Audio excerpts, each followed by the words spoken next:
ನಮಸ್ಕಾರ,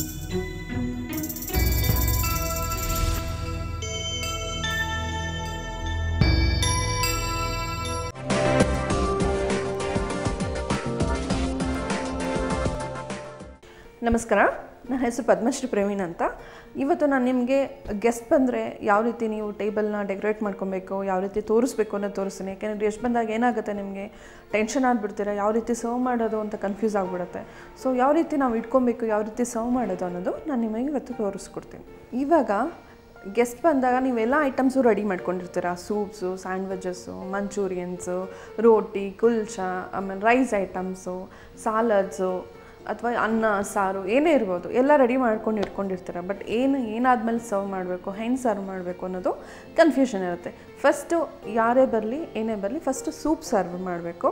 ಸೂಪ್ ಆದಮೇಲೆ like manchurian soup ಯಾವುದ್ರಲ್ಲಿ ಸರ್ವ್ ಮಾಡಬೇಕು ನೋಡಿ, ಈ ಥರ ಪ್ಲೇಟು, 1 ಕಪ್ಪು. ಮನೇಲಿರೋದು ಇಂಥ ಪ್ಲೇಟೇ ಇಂಥ ಕಪ್ಪೆ ಅಂತ ಏನು ಬೇಕಿಲ್ಲ. ಸೊ ಇದಕ್ಕೆ ಸೂಟ್ ಆಗೋ ಥರ ಒಂದು ಪ್ಲೇಟು, ಸೊ ಅದಕ್ಕೆ 1 ಕಪ್ಪು, ಒಂದು ಸೂಪ್ ಕುಡಿಯೋಕೆ 1 ಸ್ಪೂನ್, ಇಷ್ಟಿದ್ರೆ ಸಾಕು. ಸೊ ಇದರಲ್ಲಿ ನಾವು ಸೂಪನ್ನು ಸರ್ವ್ ಮಾಡಬೇಕು.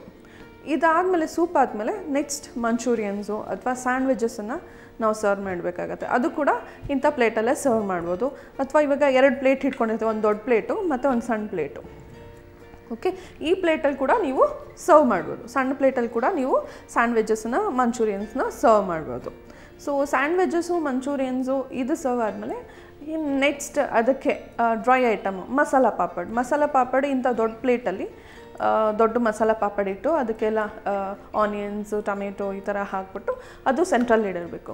ಇದ್ರ ಜೊತೆಗೆ ಮತ್ತು ಆನಿಯನ್ಸು, ಕುಕುಂಬರು, ಟೊಮೆಟೊ, ಕ್ಯಾರೆಟು ಇದನ್ನೆಲ್ಲ ಸ್ಲೈಸಸ್ ಮಾಡಿ ಇದೇ ರೀತಿ ದೊಡ್ಡ ಪ್ಲೇಟಲ್ಲಿ ಇಟ್ಟು ಒಂದು ಸೈಡಲ್ಲಿ ಇಡಬೇಕು. ಅದು ಏನಾಗುತ್ತೆ, ಸೊ ರೋಟಿ ಅಥವಾ ಕುಲ್ಚಾ ಏನೇ ತಿಂದರೂ ಅದ್ರ ಜೊತೆಗೆ ಸೈಡಿಗೆ ತೊಗೊಳಕ್ಕೆ ಚೆನ್ನಾಗಿರುತ್ತೆ.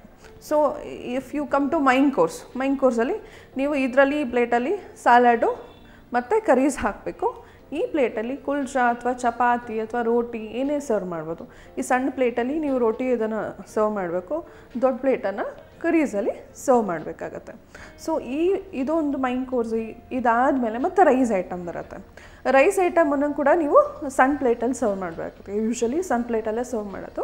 ಸೊ ಅದಕ್ಕೆ ಸಾಲಡ್ ಬರ್ಬೋದು, ಅಥವಾ ರಾಯ್ತಾ ಬರ್ಬೋದು, ಅಥವಾ ಕರಿ ಬರ್ಬೋದು. ಅದನ್ನು ಈ ದೊಡ್ಡ ಪ್ಲೇಟಲ್ಲಿ ವಿತ್ ಲಿಟಲ್ ಬಿಟ್ ಆಫ್ ವೆಜಿಟೇಬಲ್ಸಲ್ಲಿ ನೀವು ಸರ್ವ್ ಮಾಡೋಕ್ಕೆ ತುಂಬ ಚೆನ್ನಾಗಿರುತ್ತೆ. ನೆಕ್ಸ್ಟ್ ಅದಾದಮೇಲೆ ನಾವು ಫ್ರೂಟ್ ಸಲಾಡ್ ತೊಗೊತೀವಿ, ಅಥವಾ ಡೆಸರ್ಟ್ಸ್ ತೊಗೊತೀವಿ, ಅಥವಾ ಐಸ್ ಕ್ರೀಮ್ ತೊಗೊತೀವಿ. ಸೊ ಫ್ರೂಟ್ ಸಲಾಡ್ಸ್ ಅಂದರೆ ನೀವು ಈ ಥರ ಬೌಲಲ್ಲಿ ಒಂದು ಸಣ್ಣ ಬೌಲು, ಕೆಳಗಡೆ ಒಂದು ಪ್ಲೇಟು, ಸೊ 1 ಸ್ಪೂನು, ಸೊ ಈ ಥರ ಇಟ್ಬಿಟ್ಟು ಇದರಲ್ಲಿ ಫ್ರೂಟ್ ಸಲಾಡ್ ಸರ್ವ್ ಮಾಡ್ಬೋದು, ಅಥವಾ ಡೆಸರ್ಟ್ ಸರ್ವ್ ಮಾಡ್ಬೋದು. ಮಿಲ್ಕ್ ಶೇಕ್ಸು ಅಥವಾ ಜ್ಯೂಸಸ್ ಏನಾದರೂ ಸರ್ವ್ ಮಾಡಬೇಕಾದ್ರೆ ನೀವು ಈ ಥರದ್ದು ತೊಗೊಬೋದು. ಜ್ಯೂಸಸ್ ಆದರೆ ತುಂಬ ಚೆನ್ನಾಗಿರುತ್ತೆ.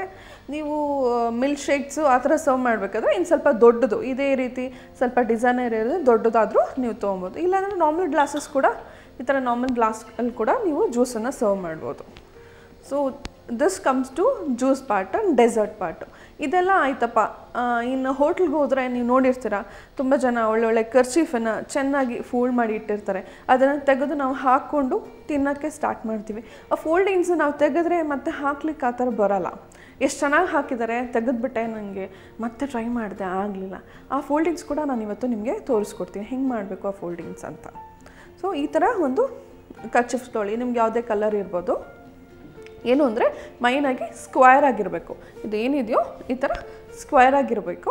ಸೊ ನೀವು ಯಾವುದೇ ಕಲರ್ಸು, ನಿಮಗೆ ರೆಡ್ಡು, ವೈಟು, ಬ್ರೌನು, ಸೊ ಯಾವುದೇ ಕಲರ್ಸ್ ಇಷ್ಟ ಆದರೂ ಆ ಕಲರ್ಸ್ ನೀವು ತೊಗೊಬೋದು. ನೋಡಿ, ನಾನು ಸಿಂಪಲಾಗಿ ಹೇಳ್ಕೊಡ್ತೀನಿ. ಸೊ ಈ ಥರ ಒಂದು ಕರ್ಚೀಫನ್ನು, ಸ್ಕ್ವೈರ್ ಕರ್ಚೀಫ್ನ ಕಾರ್ನರ್ಸನ್ನು ಹೊಲ್ಕೊಂಡು ಈ ಥರ ರೆಡಿ ಮಾಡ್ಕೊಳ್ಳಿ. ಸೊ ಈ ಥರ ರೆಡಿ ಮಾಡಿಕೊಂಡು ಇದನ್ನು ಟ್ರಯಾಂಗಲ್ ಶೇಪಲ್ಲಿ ಫೋಲ್ಡ್ ಮಾಡ್ಕೊಳ್ಳಿ. ಸೊ ನೋಡಿ, ಈ ಥರ ಟ್ರಯಾಂಗಲ್ ಶೇಪಲ್ಲಿ ನಾವು ಫೋಲ್ಡ್ ಮಾಡ್ಕೊಂಡಿದ್ದೀವಿ. ಇದನ್ನು ಇಲ್ಲಿ ಕೈ ಇಟ್ಟು ಇದನ್ನು ಜಸ್ಟ್ ಹೀಗೆ ತೊಗೊಂಡಿದ್ದೀವಿ, ಮತ್ತು ಇದನ್ನು ಕೂಡ ಹಿಂಗೆ ತೊಗೊಂಡಿದ್ದೀವಿ. ಇಲ್ಲಿ ಮೇಕ್ ಶ್ಯೂರ್ ದಟ್ ಇಲ್ಲೊಂದು ಶಾರ್ಪ್ ಎಡ್ಜ್ ಬಂದಿದೆ ಅಂತ ಸ್ಟ್ರೈಟಾಗಿ ತೊಗೊಂಬೋದು, ಸ್ವಲ್ಪ ಕ್ರಾಸಾಗಿ ತೊಗೊಳ್ಳಿ. ಓಕೆ, ಕ್ರಾಸಾಗಿ ತೊಗೊಂಡ್ಮೇಲೆ ಇದನ್ನು ಮತ್ತೆ ಹಿಂಗೆ ಫೋಲ್ಡ್ ಮಾಡಿ. ಸೊ ಮತ್ತೆ ಹಿಂಗೆ ಫೋಲ್ಡ್ ಮಾಡಿದ್ರೆ ರೆಡಿ. ಇದನ್ನು ನೀವು ಅವ್ರಿಗೆ ನೀವು ಕರೆದಾಗ ಟೇಬಲ್ ಮೇಲೆ ಸೊ ಹೀಗೆ ಇಟ್ಟು ಇಡ್ಬೋದು. ಸೊ ಇದ್ರ ಮಧ್ಯದಲ್ಲಿ ಈ ಥರ ಗ್ಲಾಸ್ ಬೇಕಾದರೂ ಇಡ್ಬೋದು. ಇದು ಕೂಡ ಹಿಂಗೆ ಮಾಡ್ಬೋದು. ನಾವು ಹಿಂಗೆ ಮಾಡಿದ್ರೂ ಚೆನ್ನಾಗಿರುತ್ತೆ. ಇಲ್ಲ ನಿಮ್ಗೆ ಹಿಂಗೆ ಇಷ್ಟ ಇಲ್ಲ ಅಂತ ಹೇಳಿದ್ರೆ ಸೊ ಹಿಂಗೆ ಜಸ್ಟ್ ಪ್ಲೇಟಲ್ಲಿ ಹೀಗೆ ಇಡ್ಬೋದು. ಈ ಥರ ಕೂಡ ಚೆನ್ನಾಗಿರುತ್ತೆ. ಇದರಲ್ಲಿ ತುಂಬ ವೆರೈಟೀಸ್ ಆಫ್ ಫೋಲ್ಡಿಂಗ್ಸ್ ಇದೆ ನೋಡಿ. ಇದೊಂಥರ ಫೋಲ್ಡಿಂಗು. ಸೊ ಇವಾಗ ನಾನು ಇನ್ನೊಂದು ಥರ ಸಿಂಪಲ್ ಫೋಲ್ಡಿಂಗ್ಸ್ ಎಲ್ಲ, ಯಾವುದು ಕಷ್ಟ ಆಗಲ್ಲ ನಿಮಗೆ. ಸೊ ಈ ಥರ ಕಾರ್ನರ್ಸ್ ಇದೆಲ್ಲ ಉಲ್ಟಾ ಇಟ್ಕೊಳ್ಳಿ ನೋಡಿ. ಇಲ್ಲಿ ಸ್ಟಿಚ್ ಮಾಡಿದ್ದಾರೆ. ಸೊ ಇದನ್ನು ಹಿಂಗೆ ಫೋಲ್ಡ್ ಮಾಡ್ಕೊತಿದ್ದೀನಿ ನಾನು. ಸ್ವಲ್ಪ ಪ್ರೆಸ್ ಮಾಡ್ಕೊಳ್ಳಿ.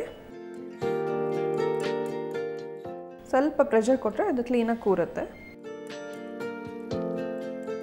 ಸೊ ಇದನ್ನು ಹಿಂಗೆ ಫೋಲ್ಡ್ ಮಾಡ್ಕೊ.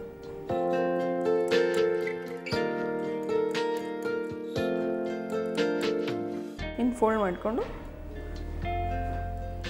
ಇದನ್ನು ಏನು ಮಾಡ್ತಾರೆ, ಯೂಶ್ವಲಿ ಈ ಫೋಲ್ಡಿನ ಪ್ಲೇಟಲ್ಲೇ ಇಡ್ತಾರೆ ಹೀಗೆ.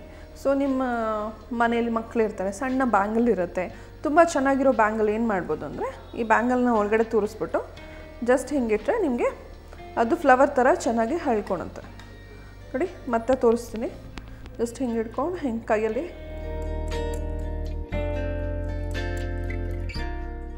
ಪ್ಲೇಟಲ್ಲಿಟ್ಟು ಹಿಂಗೆ. ಸೊ ಈ ಥರ ಕೂಡ ನೀವು ಫೋಲ್ಡಿಂಗ್ಸ್ ಮಾಡ್ಕೊಬೋದು. ಸೊ ಇನ್ನೊಂದು ಥರ ಫೋಲ್ಡಿಂಗ್ ತೋರಿಸ್ತೀನಿ.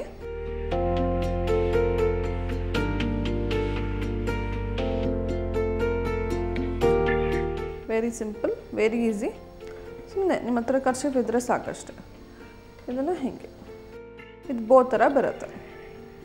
ಸೊ ಈ ಥರ ಫೋಲ್ಡಿಂಗ್ ಕೂಡ ನೀವು ಮಾಡ್ಕೊಬೋದು.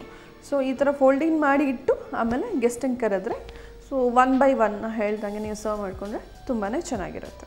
ನೋಡಿದ್ರಲ್ಲ ವೀಕ್ಷಕರೇ, ಟೇಬಲ್ ಮೇಲೆ ಯಾವ ರೀತಿ ನಾವು ಪ್ಲೇಟ್ಸನ್ನು ಇಟ್ಕೊಬೇಕು, ಯಾವ ರೀತಿ ಸರ್ವ್ ಮಾಡಬೇಕು, ಏನಾದ್ಮೇಲೆ ಏನು ನಾವು ಇಡ್ತೀವಿ ಅನ್ನೋದೆಲ್ಲ ನಿಮಗೆಲ್ಲ ಅರ್ಥ ಆಯಿತು ಅಂತ ನಾನು ಅಂದ್ಕೊತೀನಿ. ನಮಸ್ಕಾರ.